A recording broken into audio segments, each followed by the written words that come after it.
بسم الله الرحمن الرحيم وبه نستعين.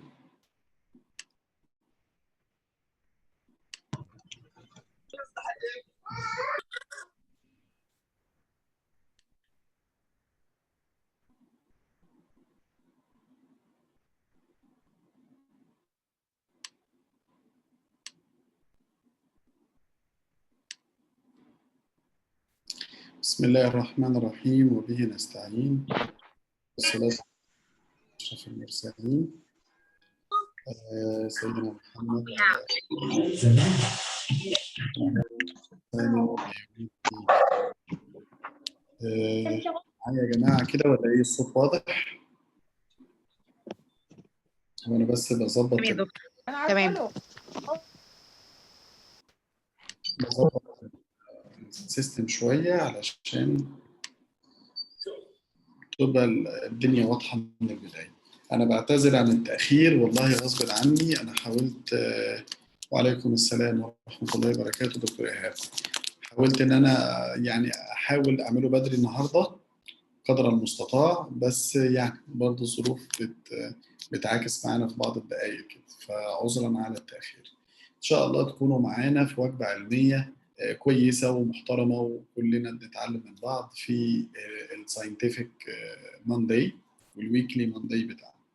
حبيت النهارده أطرح معاكم موضوع مهم جدا، ألا وهو الانفستيجيشنز ان سورايسيس. على فكرة الموضوع دوت أنا طرحته في الأقصر ديرما اللي فات، وعلشان ضيق الوقت في المحاضرات شوية إنه التوبيك ده أخد حوالي ربع ساعة، لكن هو توبيك في غاية الأهمية.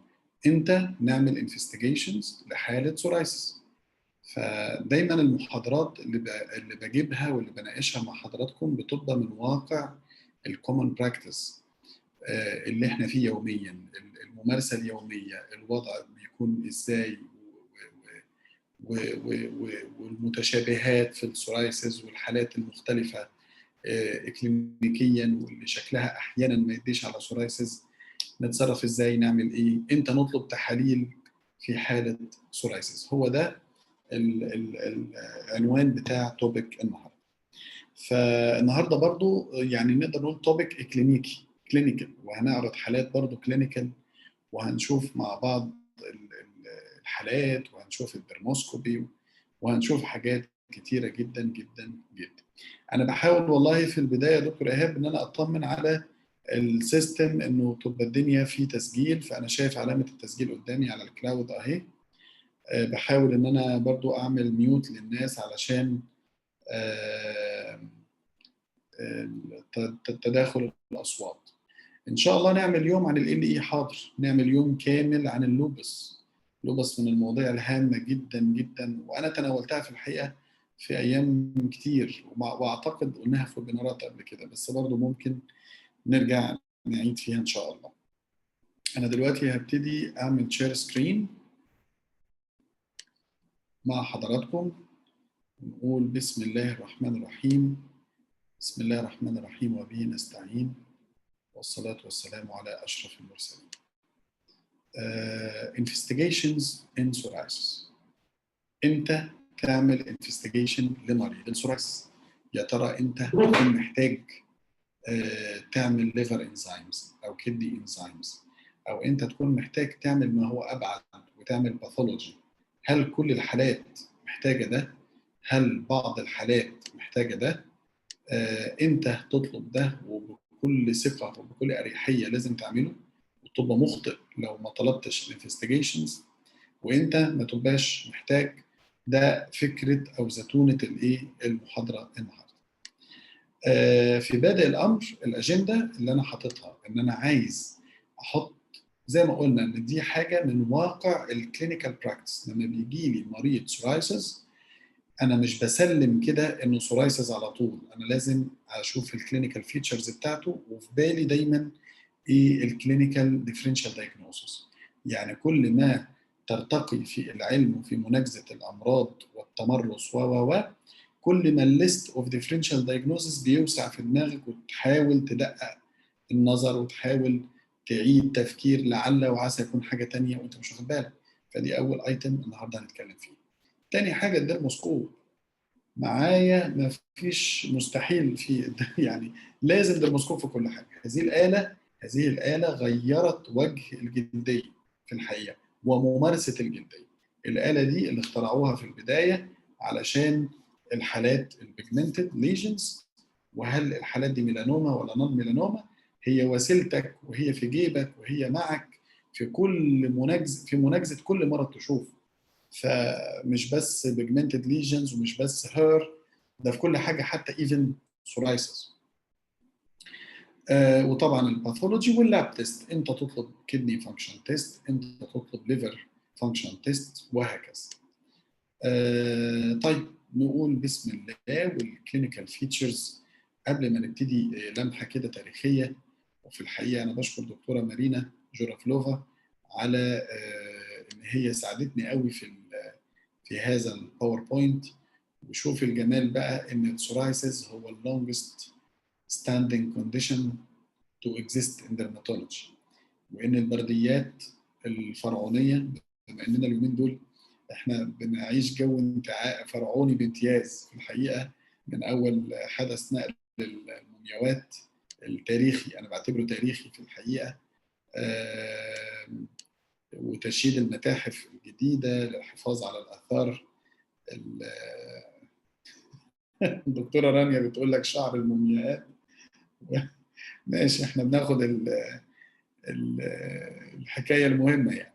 لا، في الحقيقه المحافظه على الاثر ده شيء جيد. واحنا لقينا يعني مناظره وسجال على الفيسبوك ما بين مؤيد ومعارض، ومعرفش ليه كل شيء جميل لازم يتقلب في الاخر ان في ناس مع وفي ناس ضد. خلينا نتفق على ان الحفاظ على التراث ده شيء جميل. خلونا نتفق الحفاظ على الشيء بغض النظر ايه هو الشيء ده، يطلع تليفون، يطلع درموسكوب، يطلع لابتوب، انك تحافظ على الغرض او الشيء اللي معاك ده اكيد شيء جيد، ده قيمه في حد ذاتها.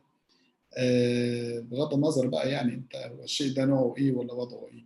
فالمحافظه على الاثر ده شيء جميل يعني. من 2000 قبل الميلاد لقوا البابايرس او البرديات بتتكلم عن كونديشنز تشبه السورايسيس، وان المصريين القدماء حاولوا يعالجوها بحاجات كتير اب تو اليورين نفسه والابلكيشنز اوف يورين. ده من 2000 سنه. بعدين في الاغريق 400 سنه قبل الميلاد ان الهيبوكرات او ابو الطب وصف بعض الامراض واطلق عليها لوبيو. واللوبيو ده يعني في المودرن درماتولوجي اما ان هو ريفيرد للسورايسيس او للليبروسي. 100 سنه قبل الميلاد برضه في الاغريق بداوا يستخدموا ترم سورا، وسورا معناه اللي هو ديسكواميتيف، الالاينمنت ديسكواميتيف، او انه حاجه فيها سكيل اوف او حاجه زي كده، او كونديشنز تتميز بهذا الامر. بعدين في المودرن ايجز بقى، وويلن روبرت ويلن هو اول حد عمل توصيف دقيق للسورايسيس، وده سنه 1809 مع الثوره المعلوماتيه للسورايسيس في الثمانينات والتسعينات والالفينات، والكلاسيفيكيشن والسب كلاسيفيكيشن والباثوجينيسيس الجديد. كل ده طبعا احنا بنعيش ثوره في السورايسيس. طيب احنا هنتكلم بشكل عام ان السورايسيس هو ده نون كونتيجس، ولازم المسج بتاعتك انه نون كونتيجس ده يوصل للمريض، لان في مرضى الكونسيرن بتاعهم ان انا هعدي زوجتي، هعدي اولادي، وهكذا. طبعا الكلام ده كله كلام مقدمه مشوقه كده للي احنا مقبلين عليه. الموست كومن كلينيكال تايبس للسورايسيس اللي انت بتشوفهم افري داي هو ده.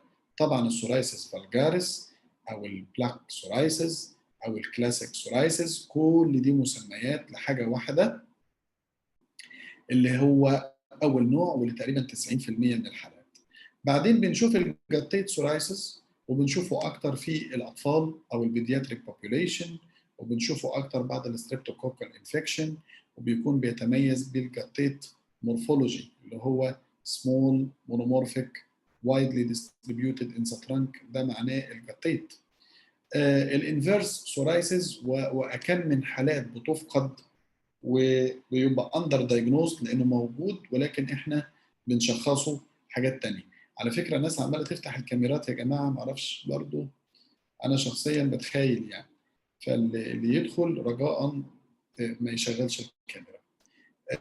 حالات كتير تتشخص على انها تينيا كروريز وهي انفيرس سورايسيس. بعدين بنتكلم على الحاجات الرير بقى شويه اللي هو الباستولار سورايسيس، وان كان النسبه اللي انا كاتبها على الشاشه دي للمراجع اللي احنا جايبين منها المحاضره، لكن انا شايف ان النسبه دي لا، النسبه دي اعلى من 1%. احنا الباستولار سورايسيس بدانا نشوفه كتير، والفضل يعني يرجع الى الكورتيزون، التوبيكال ستيرويدز، استخدام الدرموفيت وما الى خلافه بكثره وبدون حكمه من المريض ومن الصيدلي، وللاسف من بعض الاطباء اللي بيكتبوه بدون فترات علاجيه، يقلب الكلاسيك سورايسيس للباستولار سورايسيس حتى لو هو لوكالايزد باستولار سورايسيس. ده طبعا ابارت من الجنرالايزد فورمز اوف باستولار سورايسيس. الاستخدام الاستيرويد بيقلبه ويحول الكلاسيك لباستولار. وطبعا الاريثروديرميك اللي احنا بنعتبره one of emergencies. طيب برضو كل ده مراجعه للريفيو. عندنا زي ما قلنا الكرونيك بلاك سورايسيس، الفابتيت، الباستولار ايفن لو هو جنرالايزد او لوكالايزد، الاريثروديرميك. بنشوف النيل سورايسيس وبدانا نبقى مايندد بيه جدا، واستخدام الدرموسكوبي كمان خلانا نستمتع برؤى النيل ساينز. وطبعا السكالب سورايسيس، وانا اعتقد ان السكالب سورايسيس ده انتيتي منفصله. يعني ايه انتيتي منفصله؟ هو سورايسيس، بس احنا بنشوف حالات كتير سكالب سورايسيس، بس هو ما عندوش مشكله في النيلز، ما عندوش مشكله في الجوينتس، ما عندوش مشكله ايفن في هيز بودي، يعني اي حته في جسمه غير السكالب. طيب خلونا نتكلم على البلاك سورايسيس اللي احنا بنشوفه كل يوم، وخلونا نتكلم على الباستولار والاريثروديرميك سورايسيس برضه. طيب شوف كده بقى، البلاك سورايسيس قلنا ان هو ده الموست كومن فاريانت اللي بيجي لحضرتك، او الكلاسيك سورايسيس. الباستولار يعني الجنرالايزد باستولار فورم مش هو اللي هتشوفه كل يوم، لكن طبعا لازم تبقى مايندد بيه. اللوكالايزد فورم هي دي اللي بدانا نشوفها كتير علشان الابيوز اوف توبيكال ستيرويدز. الاريثروديرميك سورايسيس طبعا دوت امرجنسي، لازم تبقى عارفه ولازم تعرف تنجزه كمان. يعني وانس انت شفت حاله اريثروديرميك سورايسيس، اول حاجه هتعملها ان انت لازم تعمل ريفير لاقرب مستشفى. الحالات دي لا تناجز من البيت او من الاوت بيشنت كلينكس، علشان ده يعتبر اكيوت سكين فيلير. يعني العيان ممكن يموت من الووتر ديسبالانس او الالكترولايت ديسبالانس او الامبالانس في جسمه، ابارت من الحاجات التانية زي رينال فيلير او ايفن الكارديو فاسكولار كومبرومايزيشن. فكل ده لازم نبقى احنا مايندد. شوف بقى الديفرنشال دايجنوزس حضرتك وانت في العياده، لازم تبقى مايندد بالحاجات دي. واكم من حالات بنقف عفوا متنحين، نقعد نبص للحاله ويا ترى نقول هو دي حاله اكزيما ولا سورايسيس. كتير جدا جدا انا شخصيا بقف قدام حالات كتير، هي دي حاله اكزيما ولا سورايسيس؟ الكلينيكال بتاعها مش واضح، الديستريبيوشن بتاع الليجنز مش واضح، خصوصا البالمو بلانتر. يعني البالمو بلانتر افكشن ده تشوف هل ده بالمو بلانتر سورايسيس ولا بالمو بلانتر اكزيما، انت تكون محتار. المايكوزس فانجويدس، الام اف يا جماعه حالات كتير جدا بتشخص على ان هي سورايسيس وهي ام اف. اللايكن سمبلكس كرونيكس، انا هجيب لكم صور دلوقتي انت هتشوف هتتلخبط جدا. البتريازيس روزيه، حالات كتير جدا بنشخصها على انها روزيه وهي اصلا سورايسيس. البي ار بي بتريازيس روبرا بيلاليس اللي انا شايفها ان هي اندر دايجنوزد بسبب شبهها الغير عادي بالسورايسيس. السيبوريك درماتايتس، حالات كتير جدا ما انتش عارف دي سيبوريك درماتايتس او سيبوريك اكزيما ولا سورايسيس. وعلشان كده في تيرم موجود في الليترشر انا ما كنتش مؤمن بيه في الحقيقه، واحنا من مدرسه الازهر اللي مش مؤمنين بهكذا تيرم، اللي هو السيبو سورايسيس. لحد ما فعلا شفت انا حالات سيبوسورايسيس فعلا، وهعرض عليكم الويبينار اللي جاي حاله مش ممكن ماشيه مع السيبوريك ديرماتيتس تماما، وماشيه مع السورايسيس تماما، وحتى الباثولوجي سورايسيس وفي سبونجيوزس، حاله فعلا نادره. فالسيبوسورايسيس از تيرم هو ان ماي اوبينيون لا، هو دو اكزيست، وده طبعا خلاف رايي القديم. يعني انا زمان ما اقعد اقول ايه ده، ما فيش حاجه اسمها سيبوسورايسيس.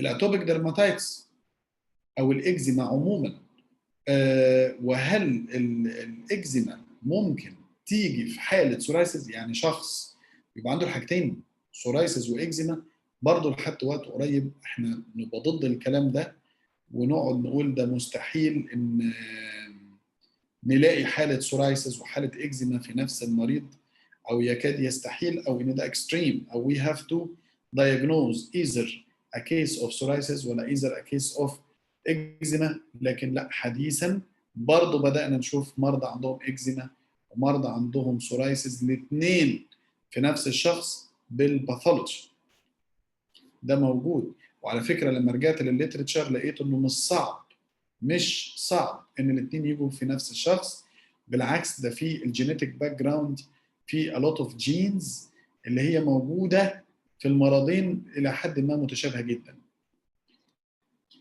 كلام كبير، وبدانا ايه الكلام، سقف الكلام يعلى شويه. طيب بص كده للصور دي،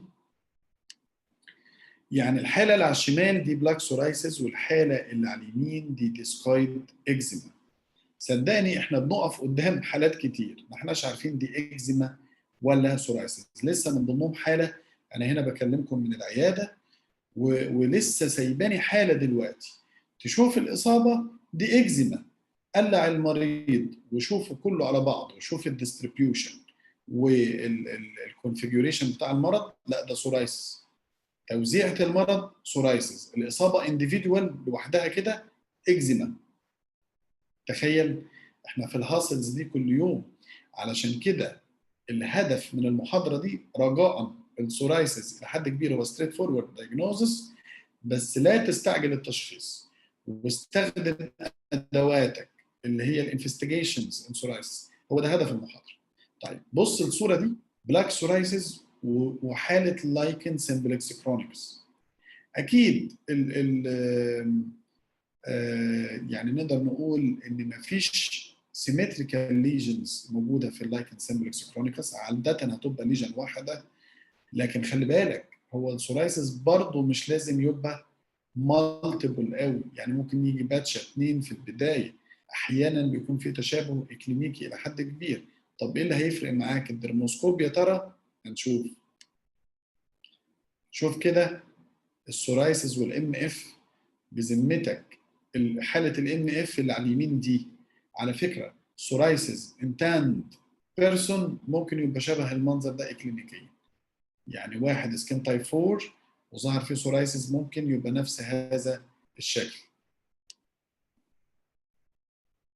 الجاتيت سورايسيس والبتريازيس روزيه، ده اي بي سي، ده سؤال ماجستير ده، وساعات نحطه كده نقول له بقول لك ايه، انت تفرق ازاي او ايه الديفرنشال بتاعك الاكلينيكي ما بين البتريازيس روزيه وما بين الجاتيت سورايسيس؟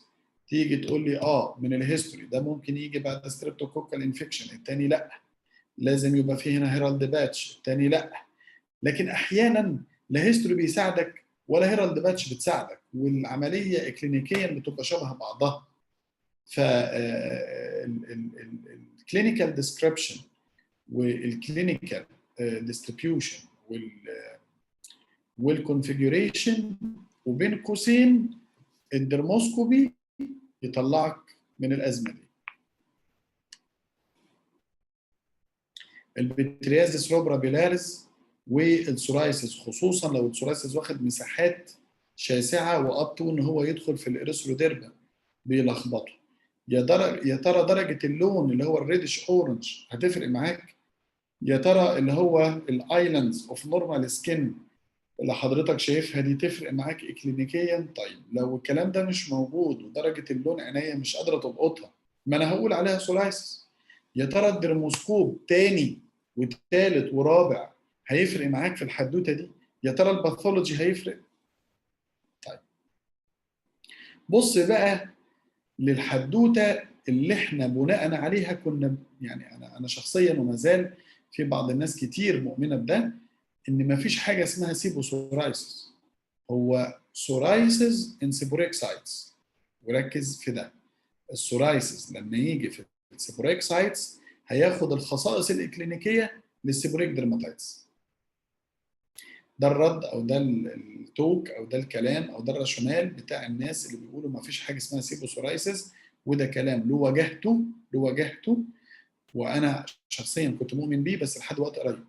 لكن السيبوسورايسيس لا، دو اكزيست لان احنا شفنا حالات ده وحالات موثقه بالباثولوجي انه في سيبوريك درماتيتس وفي سورايسيس في نفس الشخص.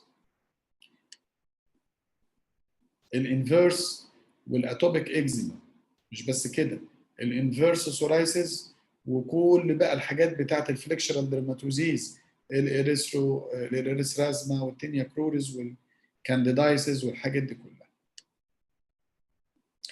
يبقى انت هنا كل الامثله السابقه اللي انا ضربتها دي علشان ارجوك لا تستعجل التشخيص. Don't rush diagnosis، علشان ما تحاولش تعمل اوفر diagnosis لحالات سورايسيس وهي مش سورايسيس، او تعمل اندر diagnosis لحالات سورايسيس وهي مش سورايسيس. علشان كده النسب المذكوره في بدايه المحاضره قلت لحضراتكم فيها كلام. احنا بدانا نشوف كتير اللي هو الباستولار سورايسيس، مش حته ال 2 وال 3% والارقام اللي اتقالت دي.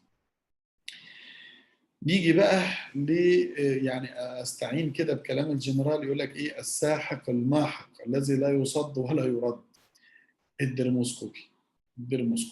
هذه الآلة العبقرية اللي هي لازم تبقى على مكتبك، رفيقة لحضرتك، هتتحرك من المستشفى للعيادة الخاصة، هتتحرك من العيادة الأولى للعيادة الثانية، تتحرك من المستوصف لعيادتك، أيا كان حركتك هذه الآلة لازم تبقى في جيبك أو في شنطتك ما تفرقكش.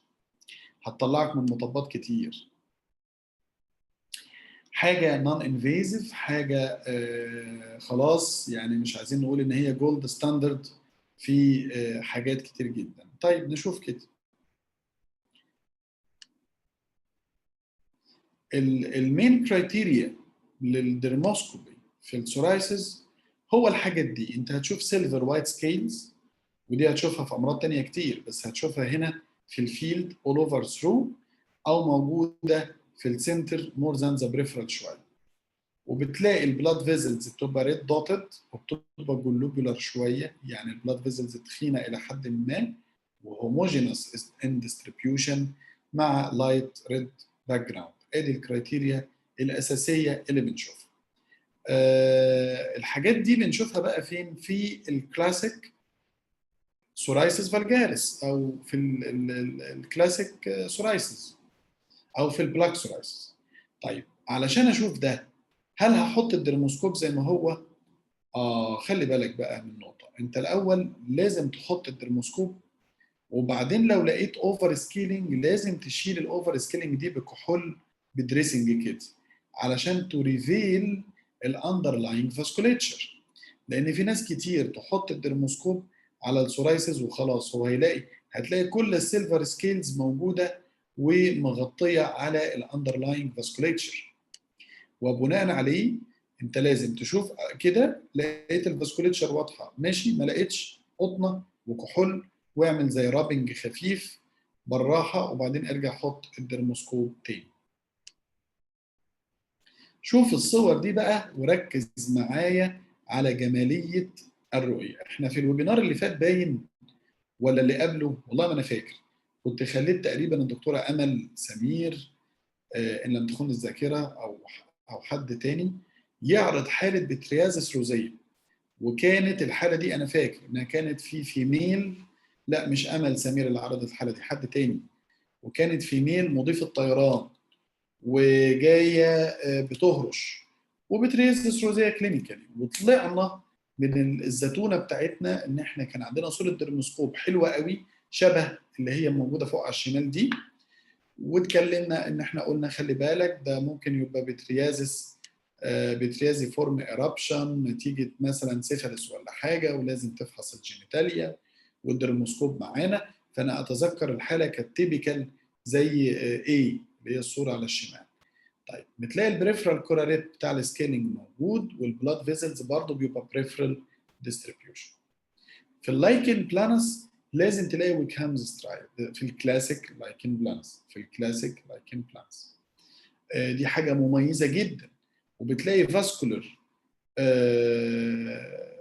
يا رانيا كانت حاله الدكتوره ساره فوزي، كتر خيرك.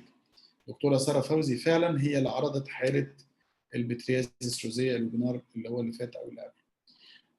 اللايكن بلانس لازم تلاقي ويكهامز سترايد، ممكن تلاقي بيجمنت ساينز او بيجمنتد ساينز، وممكن تلاقي فاسكولار ساينز. يبقى اذا اللايكن هو ميكس ما بين ثلاث حاجات، ما بين الفاسكولار ساينز بالدرموسكوبي، ما بين البيجمنت ساينز، وما بين الويكهامز سترايا. وفي الحقيقه الثلاث حاجات دول بيعكسوا الباثولوجي بتاعه. ما هو الويكهامز سترايا ديت الفي شيد هايبر جرانيولوزس، علشان كده مش موجود الابيض ده اول ثرو، لازم تلاقيه عامل سترايا، يعني موجود في زونز وزونز لا، زونز وزونز لا. الفاسكولار ساينز والبيجمنت ساينز بتعكس الباثولوجي اللي هو الانترفيس درماتيتس والبيجمنتري انكونتيننس والميلانوفيجس، فعشان كده هتشوف بيجمنتيشن، والفاسكولار علشان الانفلاميشن. السورايسيس قلنا خلاص ساب، يعني شوف حرف سي كده اللي هو الصوره بتاعت سي، انه هنا البلاد فيزلز ريد دوتس وهيموجينس واضحه جدا. النوميولار درماتيتس بقى بنلاحظ ان الديستريبيوشن بتاع البلاد فيزلز مش هوموجينس اول ثرو ذا فيلد، يعني ممكن تلاقي فاسكولار او بلاد فيزلز او ريد دوتس بس موجوده اكسنتريك او موجوده في حته دون حته، مش موجوده هوموجينس اول ثرو. وحالات الاكزيما عاده بتلاك السكيلز بيبقى اكتر كراست، بيبقى اكتر كراستنج او كراستيشنز، وممكن تلاقي فيها فاروينج او ابريشنز نتيجه الاحتكاك. بص كده للدرموسكوب الجميل ده، شوف السورايسز في خانه A، وشوف الريجولاريتي بتاعه البلاد فيزلز. وممكن في بي بتبقى ان كلاسترز وموجوده في البريفرال اكتر، يبقى دي حاله اكزيما. ممكن تبقى باتشي لو شفنا برضو سي او خانه سي بتبقى كلاسترد او باتشي. ممكن ان رينجز نلاقيها في السورايسيس برضو، يعني بتلاقي بتحس ان هي موجوده في الفيلد كله، بس احيانا بتاخد ان رينج كونفيجوريشنز. في اللايكن بيبقى بريفرال مش بياخد الفيلد كله، وبيبقى معاه الويكهامز سترايا مميزه جدا جدا جدا، والبيجمنت برضو تشينجز. السكيلز ديستريبيوشن مهم جدا، ان هو بيبقى في السورايسيس بيبقى سنترال، في البتريازيس روزيا بيبقى بريفرال اكتر. يمكن دول التو مين ديفرنشال دايجنوزيس. برضه صور درموسكوبي عشان تترين العين، وعشان كده انت عمرك ما هتتمرس الا لما تلاقي حاله سورايسيس وتحط الدرموسكوب مع كل حاله سورايسيس تشوف. اللي فات ده اعاده لما سبق، بس يمكن زياده عليه الام اف. في الحقيقه حته الام اف انك تلاقي شورت وفاين ولينير بلاد فيزلز، الكلام ده مكتوب بس صعب تشوفه في الحالات قوي. خلينا بدقيق معاك. الام اف ده جريت ايميتيتور، واستخدام الدرموسكوب هنا معاه علشان تخرجه بره الديفرنشال دايجنوزيز او التشخيصات المقارنه او المقارنه. لكن هو الام اف ده ابن لذينه لدرجه انه بالباثولوجي احيانا بيهرب كتير، يعني ايفن بالباثولوجي بنحتاج نعمل انذر سيكشن وانذر سيكشن علشان تشوف البوترير مايكرو ابسيس، او تشوف الالاينمنت للابنورمال ليمفوسايتس وهي بتنفيد الابيديرمس، وتشوف الحقائق الباثولوجيه اللي تحلف بالله ان ده ام اف. شوف على سبيل المثال الجاتيت سورايسيس والمنظر الجميل اللي موجود هنا. الدرموسكوب هيساعدك قوي في حالات جلطيه سورايسيس، وزي ما قلنا ان هو بيلخبطك مع البتريازيس شوزين. السيبوريك درماتايتس احنا عرضنا حاله لسيبوريك درماتايتس المره اللي فاتت، وقلنا ان في حاجه اسمها لينير دوتس، واحيانا بتوصل لحد لينير برانشد بلاد فيزيتس. كان في حاله كلينيكال عرضناها اعتقد الويبينار السابق، ورجحنا ان هي سيبوريك درماتايتس لهذا الامر. الحاله اللي هي كانت المدام اللي كانت جات لي دي، وكان موجود في السنتر اوف ذا باك، وكان بوليجونال باتشز وهايلي اتشي وبقالها سنه وريكرنت، كانت موجوده في الباك، وقلنا ان دي بيتالويد سيبوريك درماتايتس اللي ساعدنا قوي الدرموسكوب فيها لو تفتكروا الحاله. نيروز قدمتها.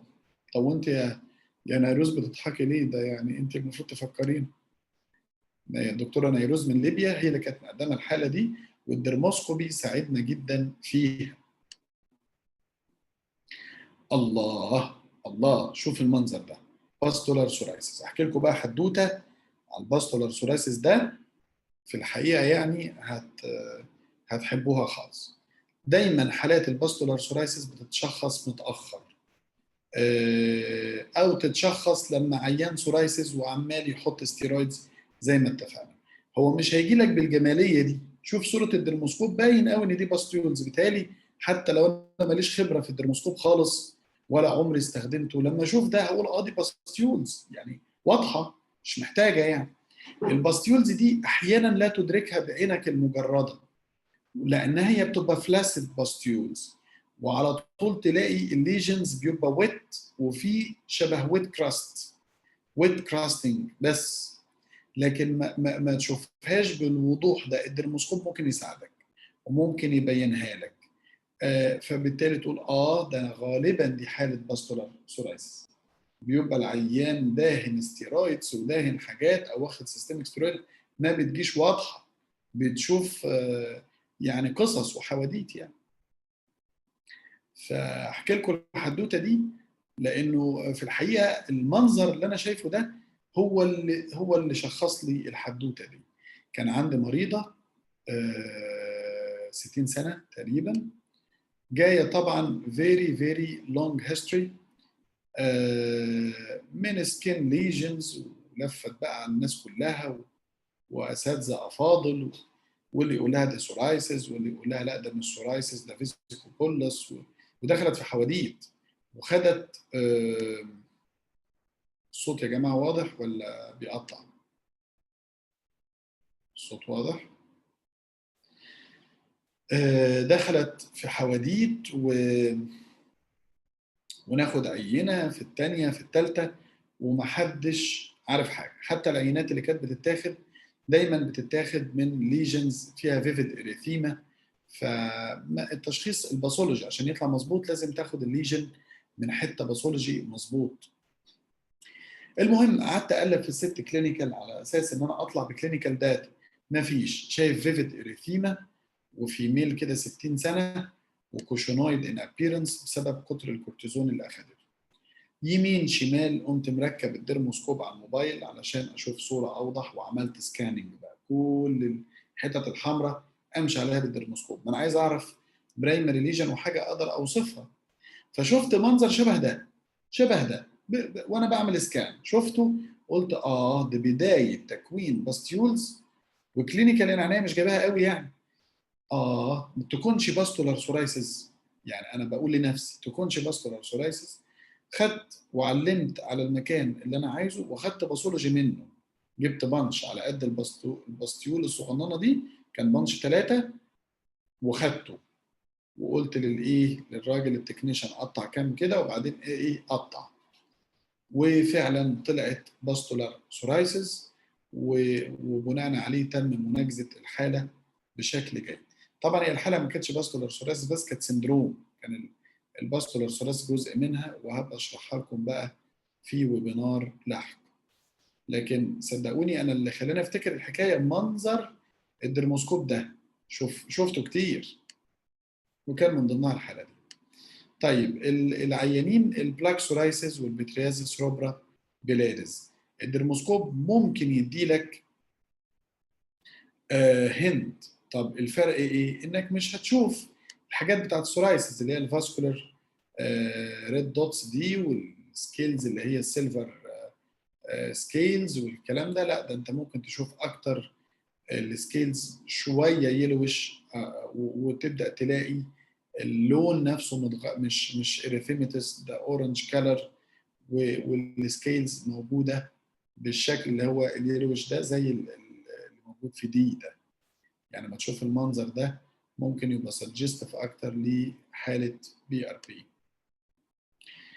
طيب لحد دلوقتي الكلينيكال احنا شرحنا كلينيكال، ولازم دماغك تبقى مترتبه كده وعارف ان في ديفرنشال دايجنوزيس للسورايسيس. الموضوع ما هواش ستريت فورورد انك تحكم عليه وانت قاعد على الكرسي من غير ما تشوف الحاله كويس.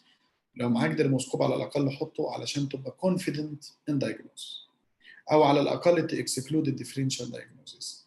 برضه في مرحله معينه بنحتاج باثولوجي، والعمليه بتبقى مش واضحه. حتى بالدرموسكوب احنا قلنا ان هو بيبقى سجستيف وليس كونكلوسيف. طيب الباثولوجي بتاع السورايسيس بتهيألي مفيش حد مننا هيغلط فيه. ده اي بي سي، ده لازم يعني تبقى حافظه: ريجولار اكانثوزس، تيست تيوب لايك كونفيجوريشن، مع الباراكيراتوزس، مع السبونجيو فورم باستيولز اوف كوجوج، مع الفاسكولار دايلاتيشن في البابيلاري ديرمس، مع الكلام ده كلنا حافظينه. ماشي. والباثولوجيست على فكره كمان حافظه. بس خلي بالك بقى، هو مش كل الحالات بلاك سورايس، ومش كل الحالات كلاسيك واخده. ده حالات كتير بتبقى جايه لك واخده علاج.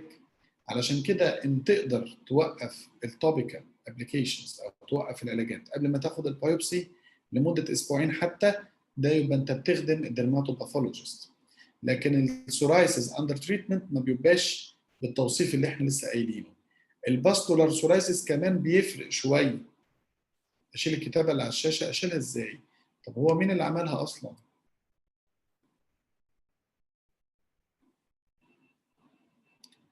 يعني مش عارف اقدر اعملها.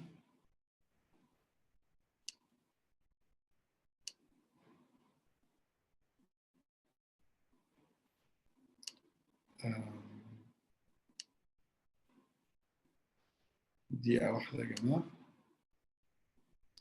رجاء ما حدش يكتب على الشاشة، لأن أنا عشان أمسح بتعب قوي. طلع الاستيكة وأقعد أمسح ده كله.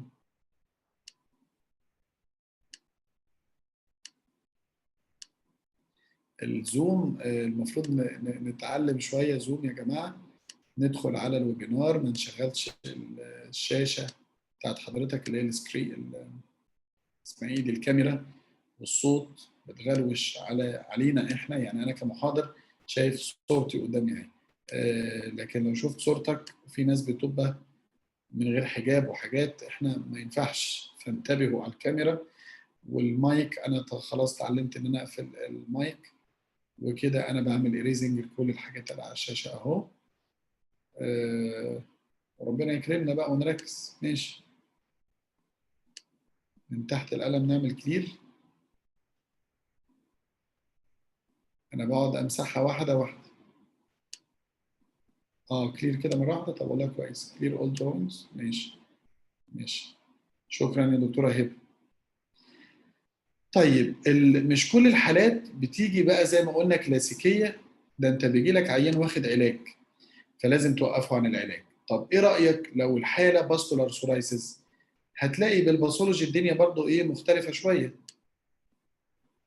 هتلاقي السب كورنيال باستيولز اوضح، وساعات بنلاقي كمان معاها سبونجيوزس اسوشيتد. طب لو الحاله اريثروديرميك، برضه بيبقى في سبونجيوزس بشكل واضح فيها. تخيل يعني السبونجيوزس اللي هو الحقيقه او الخاصيه المميزه للاكزيما، ساعات نلاقيها في السورايسيس في بعض الحالات. طبعا الباثولوجي بتاع البي ار بي ده حاجه مميزه جدا، ومن الاسئله الفيري كومن التشيكر بورد كونفيجريشن للباراكيراتوزس بتاعه، الirregular اكانثوزس. يعني واضح جدا بالباثولوجي نقدر نجيب الفرق. هنعدي الحاجات دي كلها علشان فيها كلام كتير. خلوا بالكم الكرونيك ديرماتوفايتوزس ساعات بالباثولوجي بتشبه السورايسيس الى حد كبير. فاحيانا نطلب البي اي اس، يعني احيانا الدرماتوباثولوجيست يقول لك لا انا مش مرتاح ان دي سورايسيس 100%، فمعلش نطلب بي اس، ونطلب بي اس ويطلع في فانجل اليمنت. فالكرونيك فانجل انفكشن من الحاجات السورايسي فورم ان كلينيكال باك جراوندز، فخلي بالنا برضه. يعني لو شاكك ابقى اطلب مع الباثولوجي بي اي اس بالمره. اللايكن سمبلكس كرونيكس طبعا بالباثولوجي بنلقطه على طول، بنلاقي فيه الاكنسوزس بيبقى الريجولر، بنلاقي فيه شويه سبونجيوزس، ما بنلاقيش باراكيراتوزس قوي، بنلاقي هايبر كيراتوزس وكومباكت هايبر كيراتوزس اكتر. وبنلاقي في حاجه مميزه جدا الكرونيك رابنج يا جماعه في اي حاله باثولوجي، انك تلاقي في فيرتيكال اورينتيشن في الجزء ده كده اهو، في البابيلاري ديرمس للكولاجين باندلز، تلاقي فيرتيكال اورينتيشن كده يعني واقفه بالطول. دي بتبقى برضو حاجه مميزه جدا. ماشي، احاول اعدي بعض الحاجات علشان بس الناس ايه ما تتوهش مننا وما تستثقلش طعم المحاضره. في حاجه هربط لكم الباثولوجي بالدرموسكوبي، قلناها برضو الويبينار اللي فات لما لقينا بيري فوليكولار سكيل، وكان واضح قوي في الدرموسكوب برضو الحاله اللي عرضتها تقريبا دكتوره نيروز. كان في سكيلز حوالين الهير فوليكل في الدرموسكوب في الست اللي كان في ظهرها البيتالويد سيبوريك درماتايتس دي، وقلنا ان ده بيعكس حقيقه باثولوجيه واضحه قدام حضراتكم هنا اهي. الباراكيراتوزس موجود حوالين فتحه الشعرايه، يعني دي حاجه مميزه كده شويه للباثولوجي للسيبوريك درماتايتس، ان انت بتلاقي باراكيراتوزس في الحته دي، في الحته دي اللي هو عند الفوليكولار اوستيا هنا، لو انتم شايفين الاسهم هنا. وده ينعكس اكلينيكيا انك بتلاقي سكيلز في الحته دي، وبالدرموسكوبي بتلاقي دايما حوالين الشعرايه. يبقى جالي حد خبط على الباب وقال لي انا مريض سورايسيس، لازم تنتبه لهذا الكلام، او حتى لو هو ستريت فورورد من بعيد انه سورايسيس انتبه، ما تحكمش بالقطعيه. خلي بالك في حالات ام اف كتير تتشخص على انها سورايسيس، في حالات اكزيما تتشخص على انها سورايسيس، في حالات سورايسيس تتشخص على انها اكزيما. الكلام ده في غايه الخطوره. طيب انت بقى امسك الروشته واطلب بالورقه والقلم تحاليل لمريض سورايسيس، ده مهم. طيب عايز اسمع بقى ديسكشن مع حضراتكم قبل ما اتكلم انا، او قبل ما اقول السكوب بتاع المحاضره. امتى امسك الورقه والقلم واقول له حلل لي هذه التحاليل، اعمل لي سي بي سي، مش عايز اغششكم، اعمل لي اي اس ار في حالات ايه؟ امتى اطلب في حالات سورايسيس، او بلاش خلينا نقول سورايسي فورم، الاي اس ار ده كلينيكال، ده شغل عياده. لو المريض عنده ارثرايتس او سوريتك ارثرايتس ماشي، وايه تاني؟ associated infection واوبيزيتي. طيب لو انا هطلب مثلا حاجه في الجاتيت سورايسيس هطلب ايه؟ الاي اس او تتر، صح كده؟ طيب انا بتكلم على الاي اس ار. طب اقول لك امتى اطلب الاي ان اي في حاله سورايسيس؟ قدامي اهو سورايسيس اهو، وهطلب له الاي ان اي ليه؟ ايوه في ناس بداوا يكتبوا اهو السب اكيوت ال اي، الدكتوره رشا قالت لك لو انا شاكه انه سب اكيوت ال اي، واحده فيميل 30 سنه ولا 40 سنه وجايه بسورايسي فورم ليجنز في الشيست في الابر اكستريميتيز مثلا ولا حاجه، وشاكك يا اخي انها ممكن، وجايه تقول لي انا الجوينت واجعني، يعني برضه ما هو السورايسيس فيه جوينت، بس شاكك ان هي ال اي فهطلب الاي ان اي. طب في الحاله دي هيطلع بوزيتيف ولا نيجاتيف؟ لو صاب اكيوت اكيد هيطلع نيجاتيف في اغلب احواله. طب لو سيستميك ال اي هيطلع بوزيتيف. طب لو طلع نيجاتيف اطلب الاي ان اي ساده ولا اطلب معاه الانتي رو والانتي لان من البدايه؟ اطلب معاه الانتي رو والانتي لان، صح كده؟ فاذا شغل التحاليل معانا برضه مهم. ادي افكار كلنا تناولناها من قبل ما نعرض يعني. طب نعرض بقى. شوف كده يا سيدي، انت بتطلب، خلي بالك الروماتويد فاكتورز بنحتاجه احيانا. هل دي حاله سيرو نيجاتيف ارثرايتس ولا لا؟ هو جايز روماتويد وبرضه سورايسيس، وفي حالات كده برضه حالات ريبورتد. مش كل ارثرايتس جايه مع السورايسيس بالقطعيه هي سورايتك ارثروباثي، ممكن تبقى روماتويد. فعاده الروماتويد بيبقى نيجاتيف هنا. طب الاي اس ار لسه ما قايل لكم امتى نطلبه؟ تطلبه في حالات لو انت شاكك ان دي سب اكيوت ال اي، تطلبه في حالات السورايتك ارثروباثي، تطلبه في حالات الاريثروديرميك سورايسيس. طب اليوريك اسيد برضه بيبقى عالي احيانا، خلي بالك، لان انت بتتعامل مع هايبر كاتابوليك ستيت شويه. يعني السورايسيس فيه هايبر بروليفريشن للسيلز، واليوريك اسيدز ممكن يعلى في هذه الامراض، وممكن يدخلك كمان في جاوتي ارثرايتس ومش سورايتك ارثرايتس. طيب لو يعني باستولار سورايسيس ممكن تعمل كالتشر. الخواجات بيصروا قوي على الحته دي عندنا الدنيا يعني. الفنجل انفكشن، واكم من حالات هي تينيا كوربوريز ولكن هي سورايسي فور كلينيكيا، يعني هي جايه لك كلينيكيا سورايسي فور، وممكن تستعجل وتقول دي سورايسيس لكن هي تبقى تينيا.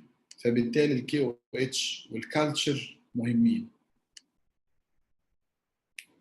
في الاريثروديرميك سورايسيس احنا في بانل كده بنطلبها، اللي هو السي بي سي والليفر والكدني فانكشن لازم، والتي بي والايفن البريجننسي.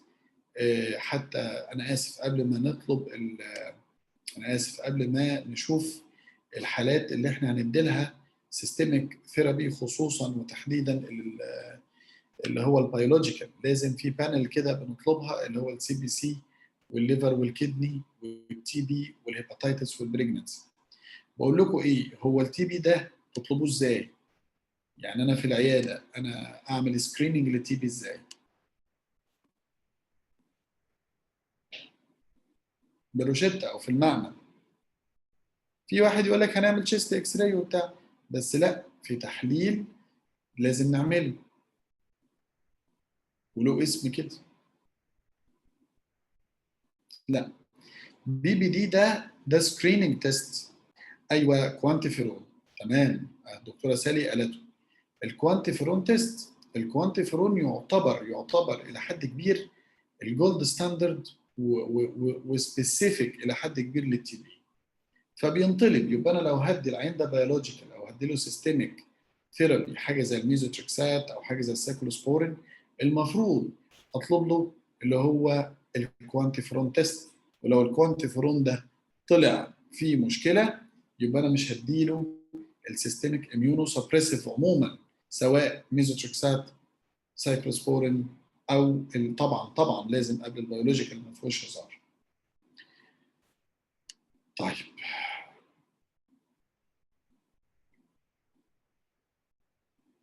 ده الجوريزم موجود في التكست بوكس، وتعمل ايه مع الحالات تعالوا كده نقراه ونحاول نفصله. لو انا عندي جوينت سيمبتومز لازم تكونفيرم الدايجنوزس. يعني ايه تكونفيرم الدايجنوزس؟ هي مش بتاعتك قوي دي، بتاعت الروماتولوجيست. هو اللي هيقول لك ده سورايتك ارثروباثي، او على الاقل ده سيرو نيجاتيف ارثرايتس يعني او ارثروباثي، ولا سيرو بوزيتيف، ولا جوتي ارثرايتس، ولا اوستيو ارثرايتس. اذا اي حاله بين في جوينت مع سورايسيس ليس بالقطعيه ان هي سورايتك ارثروباثي او ارثرايتس خالص خالص. هو ممكن وليك الحق انك تشك وبقوه، وفي كلينيكال فاريانتس، في 5 كلينيكال فاريانتس للسورايتك ارثرايتس وبنسال فيهم والناس بتبقى لازم تحفظهم، تايب 1 وتايب 2 تايب 3 وهكذا. ولكن هي مش شغلتك انك تشخصها صراحه، هو في ريماتولوجيست. علشان كده احنا والريماتولوجيست اصدقاء قوي، بنحول لبعض الحالات كتير. ابعت لصديقي الريماتولوجيست اقول له بص انا عندي كونفيرمد كيس اوف سورايسيس بقى لها 5 سنين 6 سنين، بقى لها زي ما بقى لها، وبعدين في جوينت بين، والجوينت بين ده وصفه ان هو مونو ارتيكولار ولا بوسي ارتيكولار ولا بولي ارتيكولار. ده وصفك ليه ككلينيشن. انت قبل ما تبقى يعني بتاع جلديه انت راجل كلينيش. سيمتريكال بايلاترال لا سيمتريكال بس عفوا بايلاترال بط اسيمتريكال. تمام. جايب الديستال انترفالانجيال ولا مش جايبه؟ جايب الباك ولا مش جايب الباك؟ في الني موجود ولا مش موجود؟ كل ده توصيف، والتوصيف بتاعك اكلينيكيا بيسجست لكن لسه في راديولوجيكال دايجنوزس وفي سيرولوجيكال دايجنوزس. طلع نفسك براهم وارميها لبتاع الروماتولوجي. خلاص ده شغله وحرفته. يقوم يرد عليك يقول لك ده الحاله دي يا باشا حاله سورايتك ارثرايتس تكير، وخلي بالك علشان المانجمنت بقى هيختلف معانا. لكن ممكن يقول لك لا على فكره ده اوستيو ارثرايتس اصل هو تخين، اصله عين السورايسيس بتاعك ده بيه تخين وعنده اوستيو ارثرايتس في الني، فبالتالي لازم يخس، فانا هديله علاج تخسيس علشان يخس. او انك تديله ادويه بيولوجيكال وتساعده على الخسسان. في الحاله دي زي ايه؟ حد عارف؟ كنت شرحتها في محاضره كده اسمها سورايسيس ويتش تريتمنت فور ويتش بيشنت. الفوسفودايستريز 4 انهبيتور الابريلي ماست. الميزه بتاعته انه بيسد الشهيه. مش ميزه، ده هو سايد افكت، فانت ممكن تاخد السايد افكت ده كميزه في العيان الاوبيز يقوم يخس معايا. فيعني طيب في كل الاحوال هتدي نون ستيرويدال او ديسيز موديفاينج انتي روماتيك ديس دراجز اللي هي بتاعتنا الميزوتريكسيت والسايكلوسبورين والسلفا، مجموعه السلفا. هندي الحاجات دي ثم العيان يؤهل ليه بقى؟ شايف السهل؟ لو هو مش جايب نتائج يبقى بيولوجيكال. طيب لو احنا عملنا اسسمنت للسورايسيس طبعا مايلد ومودريت، مايلد هتدي توبيكال، مودريت ممكن تدي للفوتوثيرابي او السيستميك ثيرابي، ولو ما جابش نتيجه هندي بيولوجيك. ومن البدايه لو هو اريثروديرميك او باستولار ده ما فيهاش كلام، ده على طول سيستميك فروم ذا ستارت.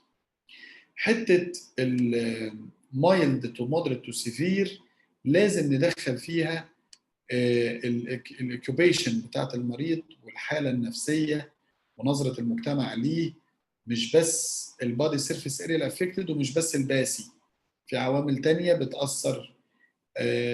وعرضنا الكلام ده قبل كده. يعني لو عندك شيف، وانا كانت الحاله دي شفتها، واحد شيف شغال في فندق 5 نجوم، ده البروفيشن بتاعه، وعنده سورايسيس في الهاند، بس ده انديكيشن ان هو ياخد سيستميك على طول مش توبيكال بس، لانه مأثره على مهنته، مأثره على الكواليتي اوف لايف. ممكن يتفقر وعفوا يعني يترمي في الشارع. ده راجل شيف وفي فندق 5 نجوم وده البروفيشن بتاعه. فبالتالي ازاي يبقى شيف وهو عنده ugly unsightly lesions in both hands؟ صعبه دي. الميزوتريكسات نتكلم بقى هنا شويه، الكلام ده مهم جدا جدا جدا جدا. هتدي ميزوتريكسات العيان، احنا عاده الجرعه المعتاده هي 25 ملي جرام بير ويك، ولكن مش دي جرعه الميزوتريكسات، احنا نحب نسمعها بالتفنيد لكل كيلو. فهي كام؟ حد عارف؟ هي 0.4 ل 0.6 ملي جرام بير كي جي بير ويك. لكن كولكتيفلي كده لو العيان 60 او 65 او 70 كيلو جرام بنديها 25 ملي جرام بير ويك، وبعدين ممكن تقل بعد كده according للكلينيكال ريميشن. طيب خلي بالك الجرعات بتاعتنا في الميزوتريكسات غير جرعات الروماتولوجيست، بيبقى ليهم ريجيمنز تانية وسكيدولينج تاني، فده بس يعني عشان تبقى فاهم. طب انا هكتب للعين ميزوتريكسات اسيبه كده؟ احنا خلاص عملنا البانل اللي قلناها، عملنا سي بي سي وكيمستريز اللي هي ليفر وكدني، وعملنا اللي هو الكوانتيفيرون او التي بي، واكيد عملنا بريجننسي لان ميزوتريكسات ده كاتيجوري اكس، فواحده فيميل لازم تكون متاكده انها مش حامل قبل على الاقل قبل ما تبتدي العلاج. وبناء عليه هتطلب البيزك ده، وبعدين لازم السي بي سي يتعمل كل 4 اسابيع، كل شهر يعني، لمده 3 شهور. بعدين هيتعمل كل 3 شهور. دي مهمه جدا والنبي، علشان الميزوتريكسات ممكن يدخلك لا قدر الله في ابلاستيك انيميا، ممكن يقلل كل البارامترز بتاعه السي بي سي. فمهم ان احنا نعمل كل 4 اسابيع لمده 3 شهور، لو لقيناه نورمال نورمال نورمال بنعمله مره كل 3 شهور بعد كده. طيب انت تطلب الليفر فانكشن تيست العاديه خالص، اللي هي الاي ال تي والاي اس تي والالكالاين فوسفاتيز والحاجات دي، بنطلبها بعد اول شهر من الميزوتريكسات، وبعدين كل 3 شهور. ده الكلام الجديد. طيب الكلام القديم اللي احنا اتربينا عليه واللي ما زلنا بنمارسه في الحقيقه، قال لك انت لازم تدي الميزوتريكسات تيست، لازم نعمل له تيستنج الاول. فاحنا ساعات بنجد صعوبه في تطبيق ده اكلينيكيا، بس ان امكن نعمله والله يكون افضل. انت بتقيس بيزيكلي الليفر انزيمز والسي بي سي، والمفروض تعمل تشيست اكس راي فور ميديكو ليجال بيربس، لان الميزوتريكسيت بيعمل بالمونري فايبروزس، والعيان ده لو مدخن او عنده هيستوري للبالمونري فايبروزس او فاميلي هيستوري، المفروض ميديكو ليجال تعمل له تشيست اكس راي، تطلع فري تطلع مش فري، يعني هي فور ميديكو ليجال تتعمل وتتعان في الدوكيومنتري بتاع العيان، علشان هو ممكن يكون عنده حاجه وتكتشف بعد 2 أو 3 من الادمنستريشن الميزوتريكسيت ان العيان بيطور بالمونري فايبروزس، فيا ترى كان عنده من البدايه او هو كان سموكر وكان عنده حاجه زي دي ولا لا. فده مهم. بس ابرت من ده، الكلام ان احنا بندي ميزوتريكسيت 5 مللي جرام وترجع تعيد التحليل بعد اسبوع، بعد اسبوع واحد. لو لقيت فيه اي التريشن او الليفلز بيحصل لها دوبليكيشن، يعني مثلا عملنا الاي ال تي طلع 15، في الاعاده طلع 30، لا يبقى الميزوتريكسيت مش هينفع مع المريض ده. بس في الحقيقه احنا نادرا لما بنعمل ده، حكيم احنا نادرا لما نشوف مشاكل الميزوتريكسيت بالذات في الاندكشن. يعني لما نعمل اندكشن، يعني تدي العيان ميزوتريكسيت وتيجي تتابعه بالتحاليل، انا نادرا لما الاقي له مشاكل، بجد كلمه نادرا دي واضحه. ولما بنلاقي مشاكل بنلاقي الليفر انزيمز بتبدا تعلى دبل فولد وبتاع، فبنضطر نوقفه ونغير لاذر موداليتي اوف تريتمنت. لكن ده الكلام اللي هو مكتوب، وفي حد كاتب هنا الايديوسينكراتيك رياكشن للميزوتريكسيت، فعلا احنا لو امكن نعمل ده نعمل. يعني نديله قرصين ميزوتريكسات اللي هي القرص 2.5 مللي جرام، ياخد قرصين وبعد اسبوع تعيد الليفر فانكشن تيست تاني. لكن عموما ابارت من الايديوسينكراتيك رياكشن ده، انت بتعيد الليفر انزيمز كل 3 شهور، بتعمل الليبيدز والجلايكيتد هيموجلوبين من 6 ل 12 شهر برضو مع الميزوتريكسات. طيب، وفي بقى حاجه مهمه جدا جدا، ان انت بتعمل اللي هو السيرم امينو ترمينال تايب 3 برو كولاجين بروبيبتايد. في الحقيقه الاجانب بيقول لك يعملوا كل 3 شهور. الاجانب عندهم مشكله الكحول والالكوليك هيباتيتس، دي مشكله، فبيعملوا فولو اب بالبرو كولاجين 3. لكن هو دوره في الحقيقه مهم لو العيان واخد ميزوتريكسات بقاله فتره، يعني بقاله 6 شهور بقاله سنه، والدوزج انت مش قادر تلقطها من الهيستوري، ومش قادر تحدد العين بدأ قد ايه، فمش عارف تحدد الكيومولاتيف دوز فبتعمله. وساعات بيغنيك عن الليفر بايوبسي احيانا لو العيان حاسس انه قرب من الكيومولاتيف دوز، بتعمله. لو لقيته نورمال يبقى انت مطمن شويه، وبتدي الايه الدوزز بتاعت الميزوتريكسات، وبتتابع باللاب العادي بتاعه. طيب الابنورمال لاب تيست، يا ترى لو انا عملت سي بي سي ولقيت الكاونت 3900 والنورمال بيبقى مثلا من 4000 لحد 11000، ده الطبيعي، لقيته بقى جاي في ريبورت 3900، اوقف ميزوتريكسات ولا لا؟ لا، هنبدا نوزدرو، او على الاقل نقلل لما الكاونت يقل عن 3000. طيب ساعات يجي لك ريبورت، اصل الكلام ده بنشوفه كل يوم، يجي لك ريبورت الثرومبوسايتس او البليتلتس 140000.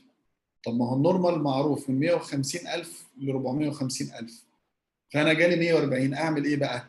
اوقف الميزوتريكسيت ولا اعمل ايه؟ لا، انت هتعيد اللاب تاني طالما ما قلش عن ال 100، ما تقلقش، بس عيد اللاب تاني. لقيته بيقل يبقى هنبدا نقل في الجرعات، بدل ما بدي 25 مللي جرام هدي 17.5 مللي جرام بير ويك. لقيته ستيل بيقل، اقلل. بيقل يبقى اوقف. طيب الليفر انزيمز امتى اقل او اوقف؟ لو عدى الدبل فولد.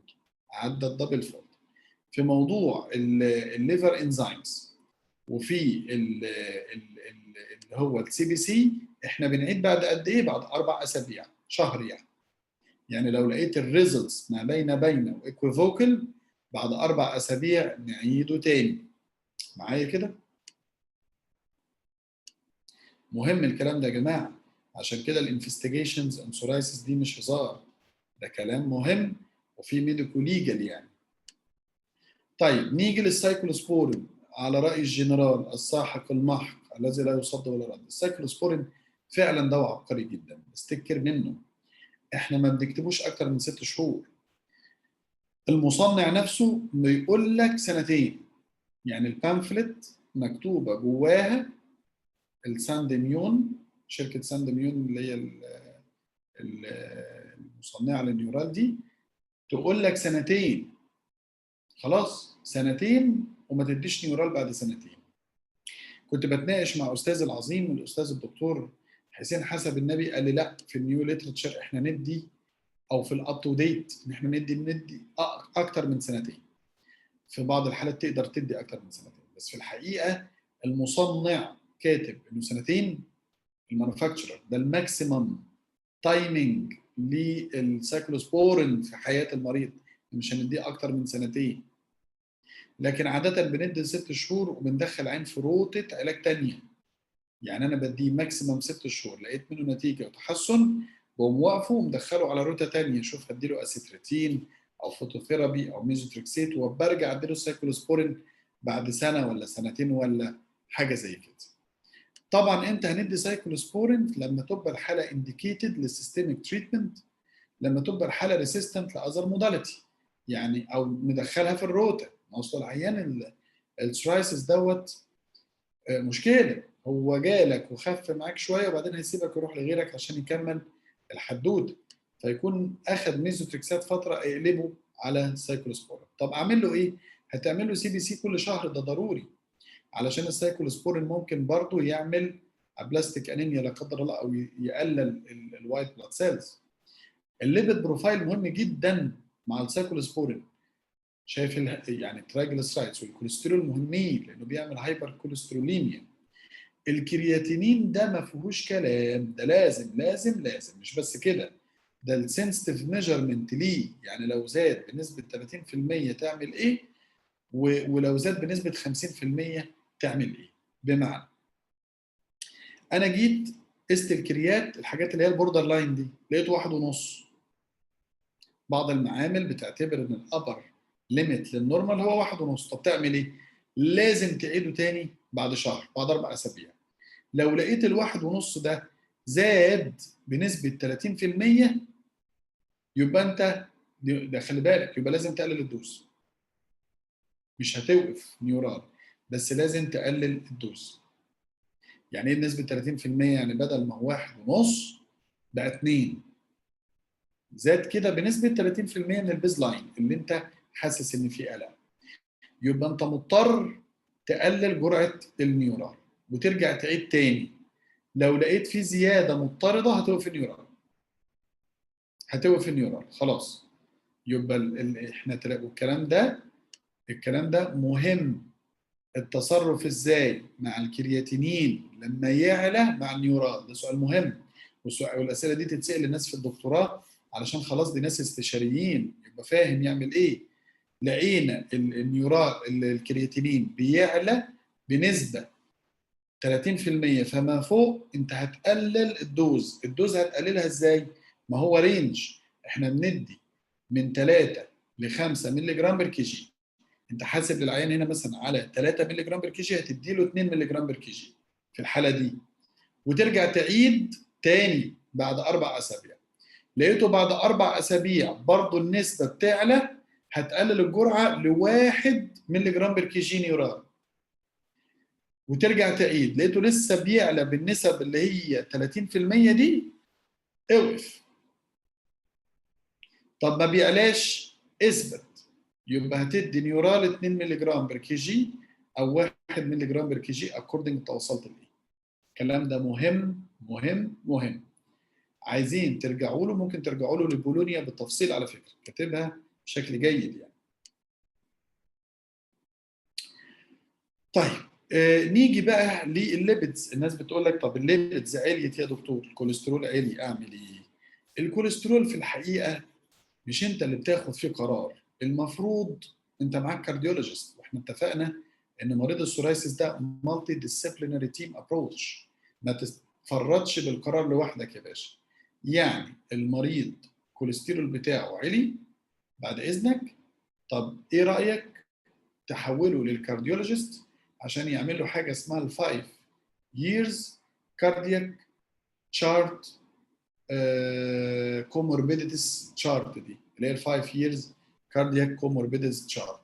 ده بقى دكتور الكارديو بيشوف له الضغط، وبيشوف الفاميلي هيستوري، وبيشوف معدل انسداد الشرايين ولا مش عارف ايه، ويشوف نسبه الكوليسترول ودي تشارتس.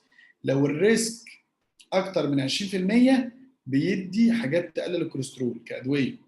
لو الريسك اقل من 20% ما بيديش حاجه، بيادجست اللاين وبيدي اوميجا 3 للعيان وبيقول له اتحرك شويه ونقيس لك الكوليسترول تاني. لو لقى ان الكوليسترول ستيل بيعلى وبناء عليه الشارت او الحسبه بتاعته الريسك ده عالي عن 20%، فبيدي اللي هو الستاتين ثيرابي او اللي هو مجموعه الستاتينز او اللي هي الحاجات اللي بتقلل الكوليسترول. الكلام ده مهم.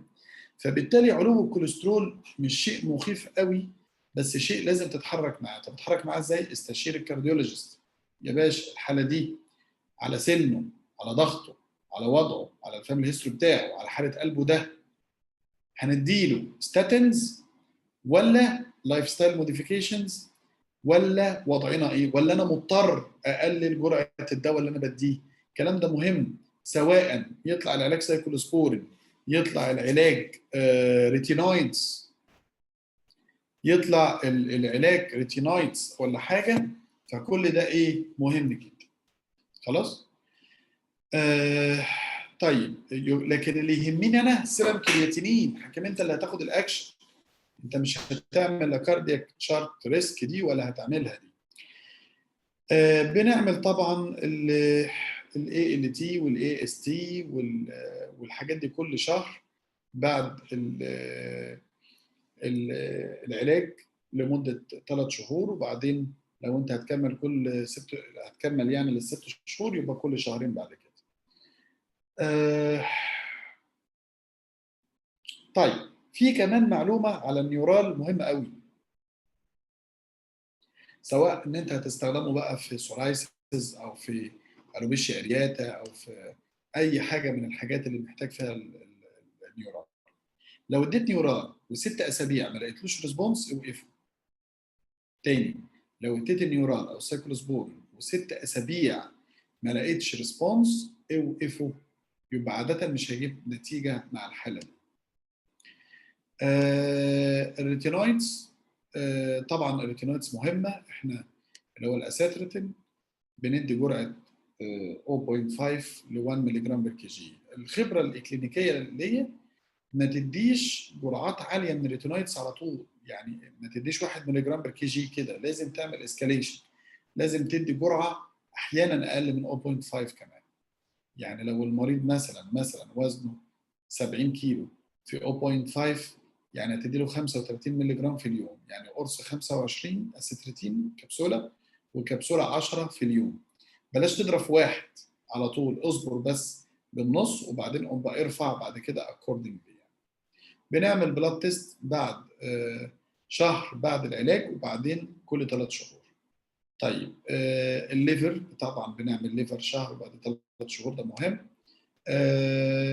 الليبيد بروفايلز شهر برضو كل 3 شهور. الكريات والالكترولايتس شهر وكل 3 شهور. الريتينويدز الكلام الجديد فيها ان احنا يعني حتى الايزوتريتينوين الكلام عليه ان احنا ما بنعملش سيريال انفستيجيشنز. خلاص انت بتعمل زيرو اللي هو البيز لاين، وبعد شهر كانوا زمان يقول لك بعد شهرين وقف، دلوقتي 0 1 3 زي ما احنا بنعرض هنا في الريتينايتس. وبعدين لو الدنيا تمام في الايزو يعني يقول لك ما تعملش تاني. في الاسيتريتين ستيل ان احنا على الاقل بعد 3 شهور تعمل تاني برضه. الاسيتريتين ينفع نستخدمه لوحده؟ طبعا في حالات بندي الاسيتريتين لوحده، مش محتاج ادي اسيتريتين مثلا وميزوتريكسيت، لا ممكن ندي اسيتريتين لوحده از سيستميك ايجنت مع فوتوثيرابي مثلا مع التوبيكال بريباريشنز بتاعتي. التي ان اف انهبيتورز اللي هو بقى خلاص احنا بنتكلم على البيولوجيكالز، لازم البلاد تيست ولازم الليفر ولازم الكوانتيفيرون والهيباتيتس بي والهيباتيتس سي والبريجننسي، الكلام ده ما فيهوش هزار، ما فيهوش هزار يعني دوس. طبعا احنا خبرتنا في البيولوجيكال عموما كاطباء مصريين في الحقيقه لا ندعي خبرتنا القويه فيها، ضعيفه لان احنا العيان اللي بياخد بيولوجيكال معانا ده بنعمل له حفله يعني. يعني انا شخصيا الحالات اللي بتاخد معايا بيولوجيكال ده قليل قوي، لانه ستيل هو بره الامبريلا بتاعت التامين الصحي، مش بكل انواعه، في بعض الانواع التامين بيوفرها في الحقيقه، لكن مش كل الانواع التامين بيوفرها. لكن تبقى مهم جدا ان انت عارف البانل دي تطلب ايه وازاي وكده.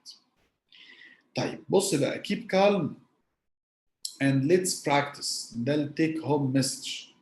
والنبي تمارس مع عيان السورايسيس، ده ممارسه ظريفه جدا. لا تقطع بالتشخيص بمجرد انها حاله ستريت فورورد. خلي بالك اكم من حالات سورايسيس هو مش سنين على انها علاج سورايسيس وفي الاخر تطلع حاجه ثانيه. طب انا هديك مثال، سكالب سورايسيس، واضح بالنسبه لك ان سكالب سورايسيس ويطلع في الاخر تينيا كابيتس ان ادلت. ده لانك ما حطيتش درموسكوب، ما شفتش الكوركوس كروهر اللي يخليك تشك انها ممكن تبقى تينيا كابيتس ما هياش سورايسيس.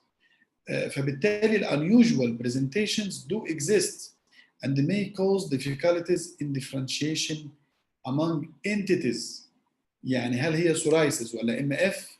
هل هي سورايسيس ولا اكزيما؟ والله يا مؤمن انا في حالات كتير ببقى انا مش عارف، واخد له مش بس بايوبسي، ده انا ساعات اخد له اثنين، تو بايوبسيز، واحده من حته وواحده من حته ثانيه، لان الشكل هنا اكلينيكيا مختلف عن هنا.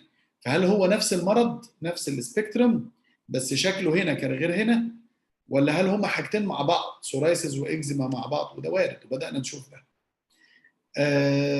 With the help of all diagnostic tools and careful investigations, diagnosis will be reached in time. بلاش حضرتك تفقد التشخيص وقيمته في عيادتك، خليك انت اول من يشخص وبدقه. مفيش داعي نشخص حاله ام اف بعد حاله سورايسيس من عند حضرتك، او العكس يعني فاهمني، ما نقولش هي ام اف وتطلع هي سورايسيس بس لمجرد انها سورايسيس ان تاند بيرسون، يعني عيان لونه غامق فشكلها كده مش عاجبك فتقوم قايل ده ام اف. يعني مهم قوي الدقه في الحواديت دي. خلي بالك ممكن تطلع بيتالويد سيبوريك درماتايتس ومش سورايسيس، وممكن يطلع سيبوريك درماتايتس مش سورايسيس، فالمانجمنت بيختلف، العلاج هنا غير هنا. سيبوريك درماتايتس دي اكزيما يا اخي، ده سورايسيس، الحدوته مختلفه. السكالب سورايسيس والميميكرز طبعا دي حواديت، دي محاضرات، دي قصص. فهي دي فكره المحاضره النهارده. فلازم مخك يبقى يحمل الكثير من الكلينيكال انتيتيز، يعني ما تنساش والنبي السب اكيوت ال اي، تبقى ال اي مايندد لاحسن تطلع سب اكيوت ال اي وانت بتجزم ان هي سورايسيس، ده على سبيل المثال. طيب ما تبقاش حالات ام اف وانت مش واخد بالك، لازم تبقى كيب ان مايند ام اف. فبالتالي لما تبص على عين كلينيكيا هتحط الاحتمالات دي في دماغك وانت بتشوف وهترجح ايهما اوقع. ما تنساش التول بنت الحلال دي اللي اسمها الدرموسكوب في عيادتك، هتطلعك من مآزق كثيره. هتحط الدرموسكوب هتقول ده سيبوريك درماتيتس مش سورايسيس، مش سورايسيس، بثقه شويه.